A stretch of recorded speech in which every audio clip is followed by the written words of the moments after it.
അങ്ങനെ ഞാനിപ്പോൾ ദുബായിൽ വർക്ക് ചെയ്യുന്ന സ്കൂൾ അടയ്ക്കാറായിട്ടുണ്ട്.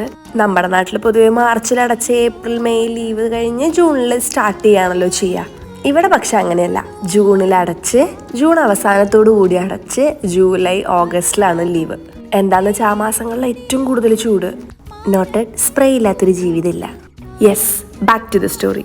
ശരിയാ, ചെറുതായിട്ടൊന്ന് ശബ്ദം അടഞ്ഞിട്ടുണ്ട്, എനിക്ക് വയ്യ. പക്ഷെ ഇതാ ഇന്നലെയും കൂടി ഞാൻ ജ്യൂസ് കുടിച്ചോളൂ. 40 ഡിഗ്രി സെൽഷ്യസിന് മുകളിലാണ് ചൂടുള്ളത്. അപ്പോൾ ഇങ്ങനെയൊക്കെയുള്ള ഒരു ഹെൽപ്പിംഗ് ബാഗ്സിന് കിട്ടുമ്പോൾ നമ്മൾ എങ്ങനെ ഒഴിവാക്കുക? ഞാൻ കഴിഞ്ഞ പ്രാവശ്യത്തെ വ്ളോഗിൽ പറഞ്ഞിട്ടുണ്ടായിരുന്നല്ലോ, ഞാനിപ്പോൾ ഫേസ് യോഗ സ്റ്റാർട്ട് ചെയ്തിട്ടുണ്ടെന്ന്. അത് ഞാനിപ്പോൾ ഒരാഴ്ചയായിട്ട് കോൺസ്റ്റൻ്റ് ആയിട്ട് ചെയ്യുന്നുണ്ട്.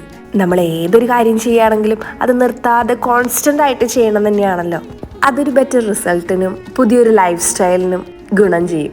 അതുകൊണ്ട് തന്നെ എത്ര പുതിയ കാര്യങ്ങൾ തുടങ്ങി എന്നുള്ളതല്ല, ആ നല്ല ശീലങ്ങൾ കണ്ടിന്യൂ ചെയ്യുന്നതിനാണ് കാര്യം. അത് ഞാൻ യൂട്യൂബ് ഷോർട്സ് ഇടാൻ തുടങ്ങിയപ്പോഴാണ് മനസ്സിലാക്കിയത്.